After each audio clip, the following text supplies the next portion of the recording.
श्री राधे राधे। भक्तों, भगवान के जो सच्चे प्रेमी होते हैं वो अपनी शक्ति का, सिद्धाई का प्रदर्शन नहीं करते, लेकिन क्या करें, उनके अंदर दया भरी रहती है, कृपा के ही सिंधु होते हैं वो।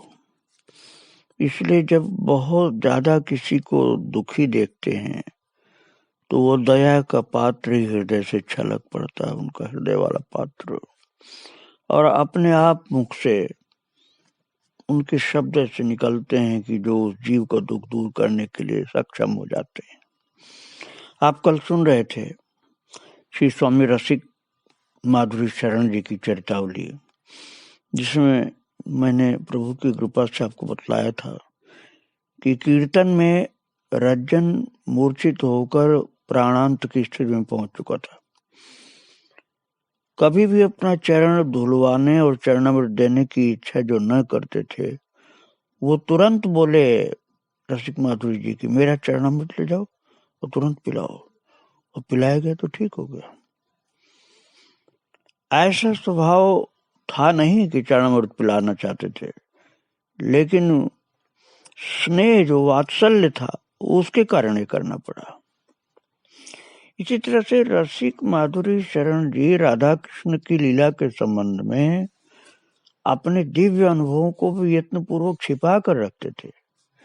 केवल श्री जुगल माधुरी शरण जी से, जो उनके अभिन्न प्राण सदृश थे, कभी कुछ कहते थे, पर अन्य सभी अंतरंग भक्तों से भी गुप्त रखते थे।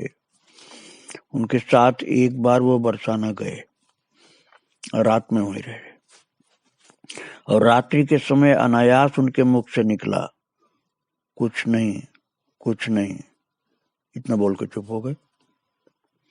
जुगल माधुरी शरण जी समझ गए कि उन्हें कुछ दिव्य दर्शन हुए जिसे वे छिपाने की चेष्टा कर रहे हैं, और उनके पीछे पड़ गए। जब उन्हें कहना पड़ा, उस समय राधा रानी सखियों सहित फूल चुनने आई थी, उनके अंग के दिव्य प्रकाश से आकाश आलोकित हो उठा था। उस दिव्य उनकी लीला से, दिव्य गंध से दिशाएं महक उठी थी। उन्हें ब्रज में राधा रानी के दर्शन अक्सर हुआ करते थे। भक्तों, जल्दी बताते नहीं थे। एक बार वे अपने शिष्य प्रभु जी अग्रवाल के साथ वृंदावन आए और ठहरे शुक भवन के पीछे के भाग में एक एकांत कमरे में। प्रभु जी ठहरे सामने के हिस्से में एक अन्य कमरे में।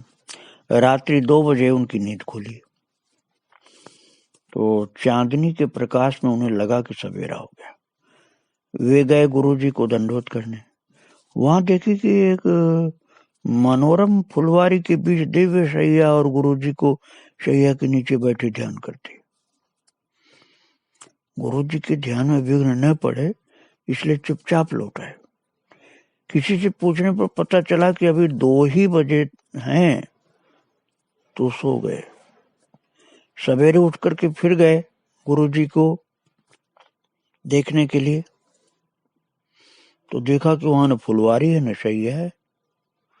गुरु जी से बोले, मैं रात 2 बजे इधर आया था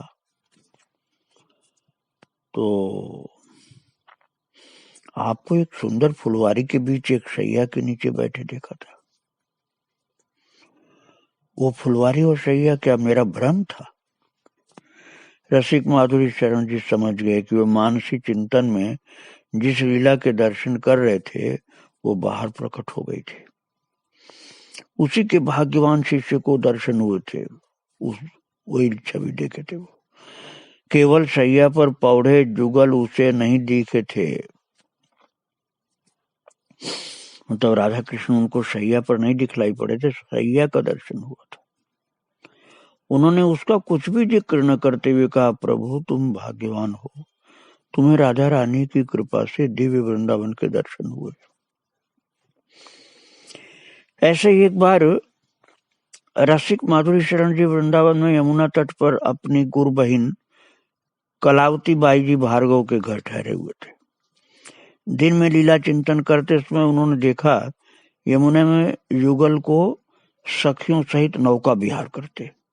उनके मुख से सहसा निकला, देखो देखो भाई जी, यमुना की ओर देखो। उन्होंने मुड़कर देखा तो उन्हें केवल श्री कृष्ण के मुकुट और राधा रानी की चंद्रिका के दर्शन हुए थे। इतना दर्शन फिर भी मिल गया था। एक बार उनकी शिष्या प्रोफेसर गोविंद प्रसाद जी की लड़की बिब्बो बाई को सखी रूप में उनके दर्शन हुए।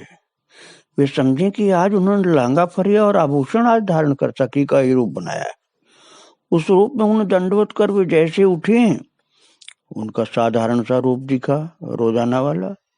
सखी रूप अंतर्धान हो चुका था। तो आश्चर्य में पड़ गई वो।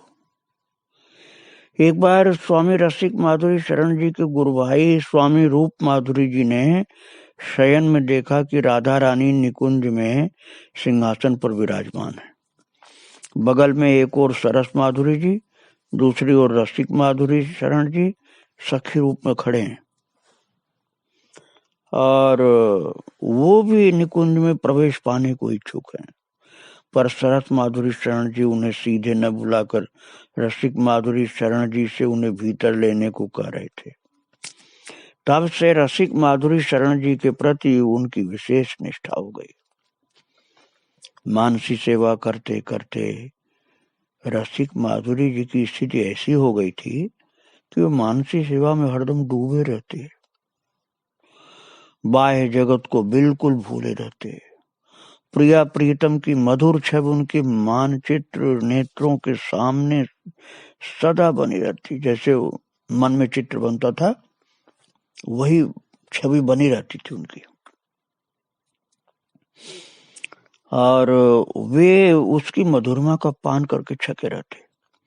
बाह्य जगत के किसी व्यापार के कारण तनिक भी विक्षेप उनको नहीं होता था, सहन नहीं होता था विक्षेप। इसलिए वे अधिकतर बीमारी का बहाना बनाकर एकांत में लेटे रहते। लोग समझते वो बीमार हैं, पर वे अपने भाव स्वरूप में स्थित रहकर अनिमेष प्रिया प्रीतम की अनुपम माधुरी का नेत्र चटकों से पान करते हुए भांति भांति से प्यार दुलार करते हुए आनंद उदत में डूबे रहते हैं। भक्ति स्वरूप मंजरी एक ग्रंथ है भक्तों, भक्ति रस मंजरी। भक्ति रस मंजरी में लिखा हुआ, भाव स्वरूप कर्तव्यता प्रभु सेवा सुख सारू, लाड़ावन जुगल को दिन दिन विविध प्रकार, अष्टयाम उत्सवमयी छिन छिन चिंते ताहि, स्थित भाव स्वरूप में छिन भूले नहीं वाहि। लोग कहें बौरो भयो वाके अति आनंद, अनिमिष देखत माधुरी मुख वृंदावन चंद्र। ऐसे ही जो प्रेम रस में मतवाले भक्त होते हैं उनको लोग समझ नहीं पाते। कोई कहते हैं पागल हो गया है, कोई कहते हैं देखो नशा हो गया है, ऐसे लोग बोलते हैं। एक बार प्रसिद्ध योगीराज माधवानंद जी आए रसिक माधुरी शरण जी से मिलने। उस समय वो बीमारी का बहाना किए हुए लेटे थे। माधवानंद जी से जब सेवक ने कहा महाराज का स्वास्थ्य ठीक नहीं है, वे गरज कर बोले मैं जानता उन्हें कोई बीमारी नहीं है। महाराज जानकार तो जान ही जाते हैं। ऐसे ही एक बार ब्रज के एक संत आए, उनसे भी सेवक ने कहा महाराज का स्वास्थ्य ठीक नहीं। तब वे उनके निकट गए, पर उन्हें जगा करके उनके स्वास्थ्य के बारे में कुछ पूछने का साहस नहीं कर पाए। वे उनके अंग अंग से निकलती राधा नाम की ध्वनि सुनकर चकित रह गए कि इनके शरीर से तो राधा राधा राधा निकल रहा है। उन्होंने जानने की चेष्टा की कि ध्वनि किधर से आ रही। सिर से पैर तक उनके जिस अंग से भी कान लगाकर सुना, उसी अंग से ध्वनि राधा राधा राधा राधा निकल रही थी। रसिक माधुरी शरण जी की गुरु कृपा से स्वभाव की स्थिति थी भक्तों, पर साधना द्वारा इसे कोई भी प्राप्त कर सकता है, ये लगन हो तो। उनकी तो बिना साधना के स्वाभाविक स्थिति है। आचार्य प्रभु श्री श्याम चरण दास जी महाराज ने अपनी एक रचना में वर्णन किया है कि किस प्रकार नाम का पहले मुख से, फिर कंठ से, फिर हृदय से जप करते करते जब नाम नाभि में उतर जाता है, तब रोम रोम से अपने आप जप होने लगता है। भक्ति सागर ग्रंथ में लिखा है भक्तों, 8 मास मुख सो जपे, 16 मास कंठ जाप, 32 मास हृदय जपे, तन में रहे न पाप। तन में रहे न पाप, भक्ति का उपजे पौधा, मन रुक जावे जहां अपर बल कहिए योधा। सुखदेव कही चरण दास सु, यही भेद तत्सार, बहुरी आवे नाभ में, बहुरी आवे नाभि में, ताका कहूँ विचार। 5 बरस जन नाभि में, रग रग बोले राम, देह जीव निज भक्त हो, पहुँचे हरि के धाम। भक्तों, नाम की इतनी महिमा, और न जानने वाले कहते हैं कि महाराज नाम जपने से क्या होगा, ऐसे अनजान आदमी बोल देते हैं। रसिक माधुरी शरण जी की राधा रानी के निज धाम में उनकी सेवा में जाने की उत्कंठा तीव्र होने लगी, पर अभी आचार्य गद्दी पर उनके उत्तराधिकारी को चयन करने का काम बाकी था। उत्तराधिकारी के पद के लिए उनके ध्यान में कम उम्र के कई लड़के थे। उनमें से किसी एक का चयन कर और उसे सांप्रदायिक सिद्धांत और उपासना पद्धति आदि की शिक्षा देकर आचार्य पद के लिए तैयार करने का उनका विचार था। अपने गुरु भाई उत्तम चंद्र जी के परामर्श से उन्होंने अपने कुटुंबी राम कुमार जी के लड़के को उत्तराधिकारी बनाना स्थिर किया। कदाचित सरस माधुरी जी ने उसे इस पद के योग्य नहीं समझा। उन्होंने उसका नाम प्रस्तावित करने के लिए राम कुमार जी पर क्रोध प्रकट करते हुए उत्तम चंद्र जी को स्वप्न दिया। तब एक दिन रसिक माधुरी शरण जी ने उन सभी लड़कों को बुलाया जिनमें से आचार्य पद का अधिकारी चुनना था। सबसे उनकी योग्यता के विषय में जांच पड़ताल की। और भक्तों, जब अलबेली माधुरी शरण जी से पूछा तो उन्होंने कहा, मैं तो कुछ भी नहीं जानता। उनकी सरलता पर मुग्ध हो रसिक माधुरी जी ने उन्हीं का चयन किया। उन्हें शिक्षा दीक्षा दे करके आचार्य पद के लिए पूरी तरह तैयार कर लिया। सभी जानते हैं कि उन्होंने किस प्रकार अपने आप को इस पद के लिए सर्वथा योग्य सिद्ध किया। उसके पश्चात एक दिन रसिक माधुरी शरण जी ने जुगल माधुरी शरण जी से नित्य धाम जाने के संबंध में गुप्त परामर्श किया। दोनों ने एक दूसरे से पहले चले जाने का आग्रह किया, क्योंकि दोनों को एक दूसरे का बिछोह असहनीय था और महाराज दोनों में अद्भुत प्रेम था। इस विषय में किसी ने, जो प्रत्यक्ष दृष्टा थे, उनका यह कहना है कि सन 1955 या 56 की बात है। रसिक माधुरी शरण जी की शिष्या और जुगल माधुरी शरण जी की पुत्री राधे बाई जी उन दिनों बीमार चल रही थी और वो महानुभाव बताते हैं अपने लिए कि वो हनुमान जी के रास्ते में उनके घर उन्हें देखने गए थे। रसिक माधुरी शरण जी प्रातः घूमकर रामनिवास बाग से लौटते तो उनकी तबीयत के बारे में पूछते जाते। उस दिन जब मैं वहां गया, वो व्यक्ति बोलते हैं कि जब मैं गया तो थोड़ी देर बाद रसिक माधुरी शरण जी आ गए और उनके पीछे आ गए जुगल माधुरी शरण जी, और वो जो बीमार थी वो 3 मंजिले पर थी। वो भक्तों, जुगल माधुरी शरण जी तुरंत ऊपर नहीं गए। नीचे चौक में ही मूढ़े पर बैठ गए। स्वामी रसिक माधुरी जी भी उनके पास दूसरे मूढ़े पर बैठ गए। जुगल माधुरी शरण जी ने वो प्रत्यक्ष दृष्टा जो बताते हैं कि कहा कि जल ले आओ, और मैं जल लेने ऊपर चला गया। जल लेकर के आया तो देखा कि दोनों किसी गंभीर विषय पर वार्ता करने में तल्लीन है।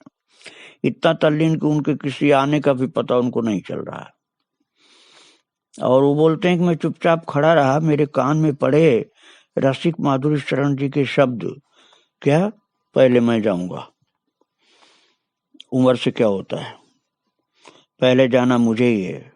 रसिक माधुरी शरण जी ने फिर कहा यही बात, और जुगल माधुरी शरण जी से रहा नहीं गया। वे उत्तेजित होकर जोर से बोले, कैसे आप पहले जाएंगे, मेरा तो पहले घाव हरा नहीं हुआ है, दूसरा कैसे सहूंगा, मैं आपको नहीं जाने दूंगा। शांत और सरल भाव से रसिक माधुरी शरण जी ने सांत्वना देते हुए कहा, नहीं मास्टर जी, जाऊंगा तो पहले मैं ही, पर कुछ ही समय बाद आप भी आ जाइएगा। इस पर जुगल माधुरी शरण जी चुप रहे। वो बोलते हैं, जो दृष्टा थे उनका कहना है कि मैं ऊपर गया तब जीजी ने पूछा, रज्जन नीचे क्या हो रहा है? तो वो कहते हैं कि मैंने कहा कि कुछ नहीं, धाम गमन का समझौता हो रहा है। दोनों का धाम गमन इस पैक्ट के अनुसार ही हुआ, इस समझौते के अनुसार। रसिक माधुरी शरण जी संवत 2016 माँ कृष्णा 6 को शरीर त्याग करने कुंज में राधा रानी सेवा में पहुंच गए। मतलब ये समझ लो भक्तों की बात है, 60 साल पहले, 60-61 साल पहले की बात। और उनके 3 महीने बाद शुभ वैशाख कृष्ण अमावस्या को सुखदेव जी महाराज के जन्मोत्सव के दिन सरस कुंज में सब भक्तों के सामने नृत्य कीर्तन करते करते अति आश्चर्यजनक और अलौकिक रूप से जुगल माधुरी शरण जी भी शरीर त्याग करके रसिक माधुरी शरण जी का अनुगमन कर दिए। केवल 3 महीने में दोनों महापुरुष चले गए। भक्तों, भागवत कृपा लब्ध सिद्ध महापुरुषों का काल का अधिकार नहीं होता इनके ऊपर महाराज, इसलिए वो दोनों महापुरुष स्वेच्छा से काल को अंगूठा दिखाते हुए चल पड़े भगवान की तरफ। धर्मराज के दूत तो चकित होकर देखते रह गए। और धाम गमन के पूर्व रसिक माधुरी शरण जी ने अपनी शिष्या राधाबाई जी को अजमेर में, अपने शिष्य छीतर सिंह को निवाई ग्राम में और अपने शिष्य जबर सिंह को ब्यावर में दर्शन दे करके कहा था, हम निकुंज जा रहे हैं। इतने लोगों को दर्शन भी दे दिया और बता भी दिया कि हम निकुंज में जा रहे हैं। रसिक माधुरी शरण जी के स्वरूप के संबंध में हरिदासी संप्रदाय के पंडित जगन्नाथ प्रसाद जी भक्तमाली, राधा वल्लभ संप्रदाय के श्री किशोरी शरण जी अली जी और हरि जी, और गौड़ी संप्रदाय के काशी प्रसाद जी श्रीवास्तव, इन सब ने बहुत कुछ बताया था, लिखा भी था। पर उन्हें जितना जुगल माधुरी शरण जी ने निकट से जाना उतना और किसी ने नहीं जाना।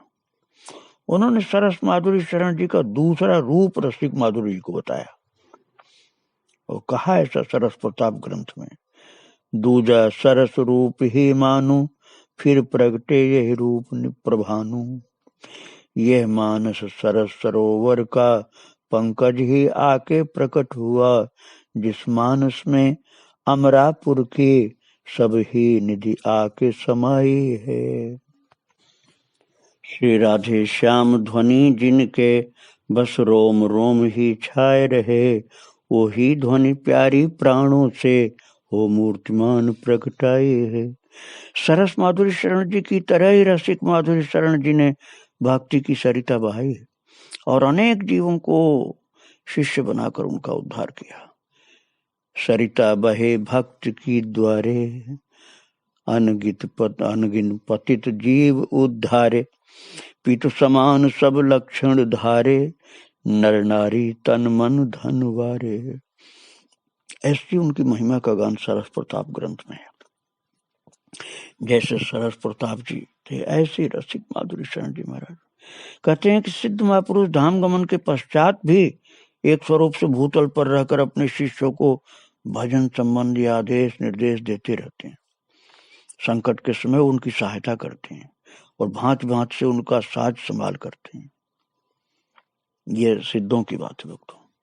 आचार्य रूप भूतल पर एक रहत विचर, आचार्य रूप भूतल पर एक रहत बिच सहचरी वृंद। मतलब एक तो सहचरी वृंद में राधा रानी के सहचरियों में चला गया, और एक जो आचार्य रूप भूतल पर भी रहता है, ऐसा भक्ति रस मंजरी में लिखा है।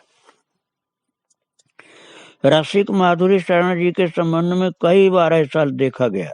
एक बार स्वामी सरस माधुरी शरण जी के धाम गमन के उपलक्ष्य में और रसिक माधुरी शरण जी के जन्मोत्सव के उपलक्ष्य में मार्गशीर्ष में 7 दिन का अखंड कीर्तन मनाया जाने को था।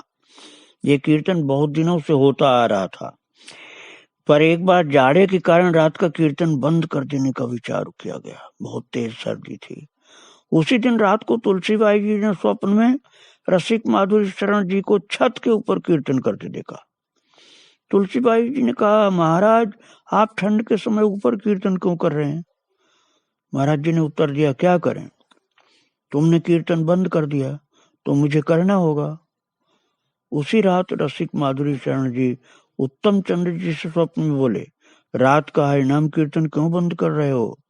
सवेरा होते उत्तम चंद्र जी सरस कुंज गए और तुलसीबाई जी से अपने स्वप्न की बात कही, और तुलसीबाई जी को निश्चय हो गया कि महाराज जी का रात का कीर्तन बंद न करने का स्पष्ट आदेश है, इसलिए रात का कीर्तन बंद नहीं किया गया।